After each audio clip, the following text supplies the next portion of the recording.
राधे राधे। स्वागत है आप सबका हमारे YouTube चैनल कृष्णा दासी महालक्ष्मी में। आज हम आपको मोहिनी एकादशी के बारे में, पूजा की विधि के बारे में वीडियो शेयर कर रहे हैं। तो वीडियो पूरा देखिए, पसंद आए तो लाइक करिए, सब्सक्राइब करिए। तो चलिए वीडियो शुरू करते हैं।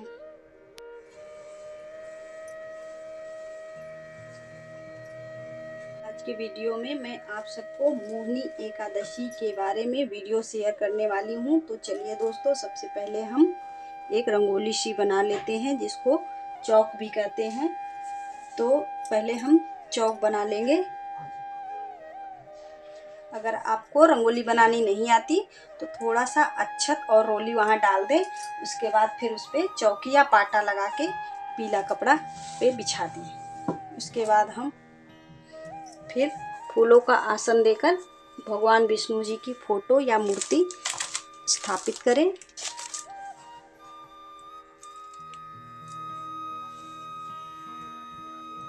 उसके बाद फूलों का आसन देकर गणेश जी की मूर्ति को स्थापित करेंगे।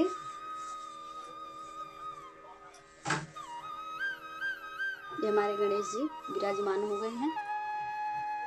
अगर आपके पास विष्णु जी की फोटो या मूर्ति नहीं है तो दोस्तों आप लड्डू गोपाल जी की भी पूजा कर सकते हैं। इस दिन लड्डू गोपाल जी की भी पूजा की जाती है। अगर आपके पास नहीं है तो उनकी लड्डू गोपाल जी की भी पूजा कर सकते हैं आप लोग।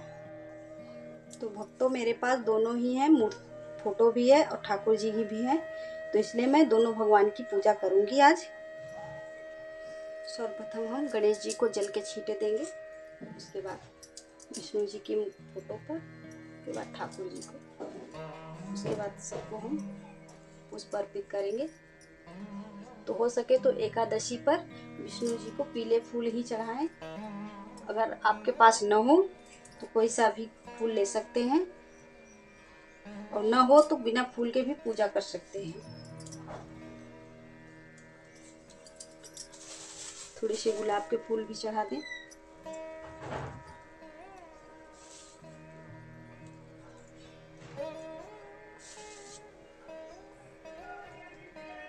तो ये देखिए, फूलों की सेवा हो चुकी है। अब हम इनको वस्त्र रूपी कलावा चढ़ाएंगे गणेश जी को। उसके बाद विष्णु जी को वस्त्र रूपी कलावा चढ़ाएंगे।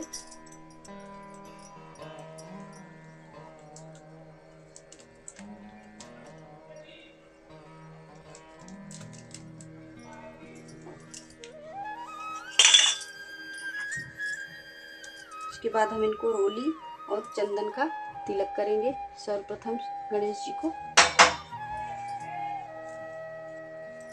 उसके बाद विष्णु जी को, सभी को हम रोली चंदन का टीका लगाएंगे। और ठाकुर जी को तो जरूर लगाएं चंदन।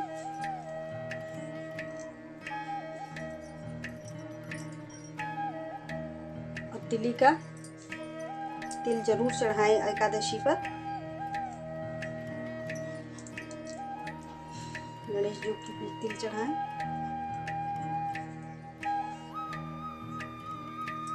गणेश जी को दूर्वा चढ़ाएं।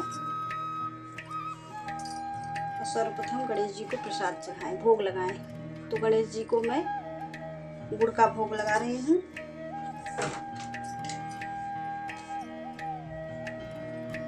और श्री हरि विष्णु जी को केले का भोग लगा रही हूँ।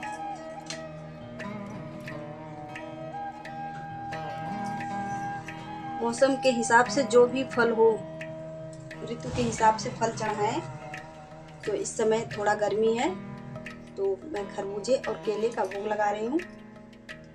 और एकादशी पे अन्न का भोग नहीं लगाया जाता, तो इस वजह से इनको हम ठाकुर जी को ड्राई फ्रूट्स, माखन और केले का भोग लगा रही हूँ। धूप दीप प्रज्वलित करके इनको धूप और दीप दिखाएंगे।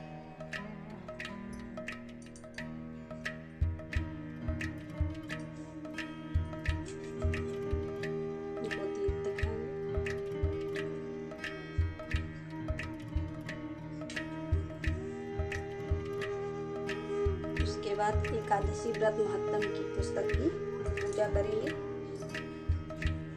को भी डोली अच्छे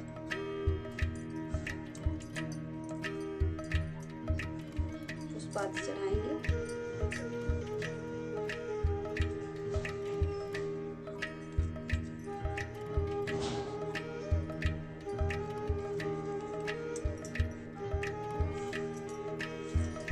उसके बाद जल का आचमन देंगे।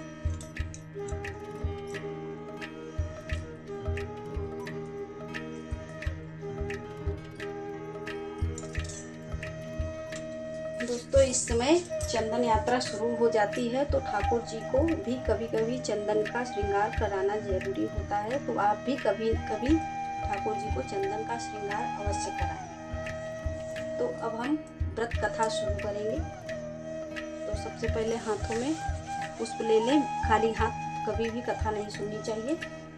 तो थोड़ा सा पुष्प लेके उसके बाद हम व्रत एकादशी महत्तम की कथा पढ़ेंगे। तो अब हम कथा शुरू करते हैं।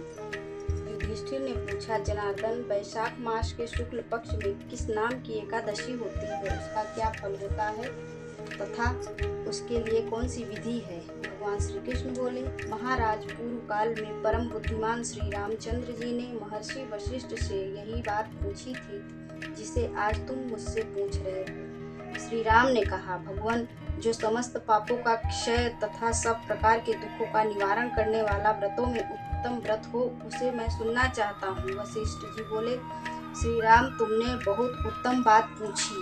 मनुष्य तुम्हारा नाम लेने से ही सब पापों से शुद्ध हो जाता है, तथापि लोगों के हित की इच्छा से मैं पवित्रों में पवित्र उत्तम व्रत का वर्णन करूंगा। वैशाख मास के शुक्ल पक्ष में जो एकादशी होती है उसका नाम मोहिनी। इच्छा से मैं पवित्रों में पवित्र उत्तम व्रत का वर्णन करूंगा। वैशाख मास के शुक्ल पक्ष में जो एकादशी होती है उसका नाम मोहिनी है। वह सब पापों को हरने वाली है और उत्तम है। उस व्रत के प्रभाव से मनुष्य मोह जाल तथा पातक समूह से छुटकारा पा जाते हैं। सरस्वती नदी के रमणीय तट पर भद्रावती नाम की सुंदर नगरी है। वहाँ धृतिमान नामक राजा, जो चंद्रवंश में उत्पन्न और सत्य प्रतिज्ञ थे, राज्य करते थे। उसी नगर में एक वैश्य रहता था जो धन धान्य से परिपूर्ण और समृद्धशाली था। उसका नाम था धनपाल। वह सदा पुण्य कर्म में ही लगा रहता था। दूसरों के लिए पौशाला, कुआं, मठ, बगीचा, पोखरा और घर बनवाया करता था।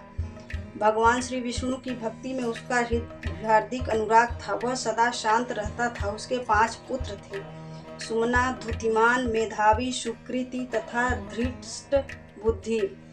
धृष्ट बुद्धि 5वां था। वह सदा बड़े बड़े पापों में ही संलग्न रहता था। जुए आदि दुर्व्यसनों में बड़ी उसकी आसक्ति थी। वह वेश्याओं से मिलने के लिए लालायित रहता था। उसकी बुद्धि न तो देवताओं के पूजन में लगती थी और न पितरों तथा ब्राह्मणों के सत्कार में।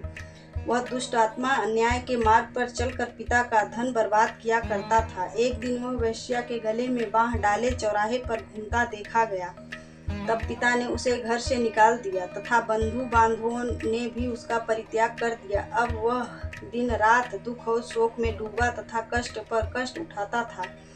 इधर उधर भटकने लगा। एक दिन किसी पुण्य के हृदय होने से महर्षि कौंडिन्य के आश्रम पर जा पहुंचा। वैशाख का महीना था। तपोधन कौंडिन्य गंगा जी में स्नान करके आए थे।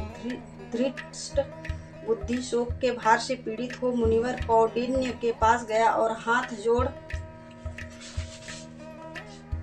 सामने खड़ा होकर बोला, ब्राह्मण द्विज श्रेष्ठ, मुझ पर दया करके कोई ऐसा व्रत बताइए जिसके पुण्य के प्रभाव से मेरी मुक्ति हो। कौंडिन्य बोले, वैशाख के शुक्ल पक्ष में मोहिनी नाम से प्रसिद्ध एकादशी का व्रत करो। मोहिनी को उपवास करने पर प्राणियों के अनेक जन्मों के किए हुए मेरु पर्वत जैसे महापाप भी नष्ट हो जाते हैं। वशिष्ठ जी कहते हैं, श्री रामचंद्र मुनि का यह वचन सुनकर धृष्ट बुद्धि का चित्त प्रसन्न हो गया। उसने कौंडिन्य के उपदेश से विधि पूर्वक मोहिनी एकादशी व्रत किया। नृपश्रेष्ठ, इस व्रत के करने से वह निष्पाप हो गया और दिव्य देह धारण कर गरुड़ पर आरूढ़ हो सब प्रकार के उपद्रवों से रहित विष्णु धाम को चला गया। इस प्रकार यह मोहिनी का व्रत बहुत उत्तम है। इसके पढ़ने और सुनने से सहस्त्र गोदान का फल मिलता है। हाथ उंगली में लिए हुए पुष्प सभी के ऊपर चढ़ा दीजिए। अब उसके बाद कपूर आरती करेंगे। दक्षिणा अवश्य चढ़ाएं, पूजा में होने के लिए कमियों के लिए तो पूरी हो जाती है। अब हम कपूर आरती करेंगे।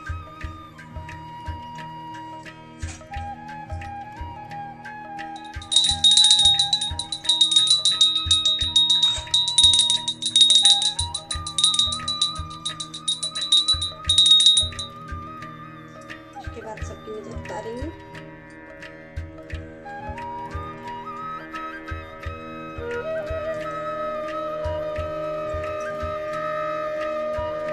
उसके बाद हाथ जोड़कर पूजा में रही हुई कमियों के लिए क्षमा याचना करेंगे। तो दोस्तों, ये थी हमारी वीडियो। अगर आपको पसंद आए तो लाइक करिए, सब्सक्राइब करिए, कमेंट करिए और आगे इसको बढ़ाते रहें। अपने दोस्तों में, परिवार वालों में शेयर करिए।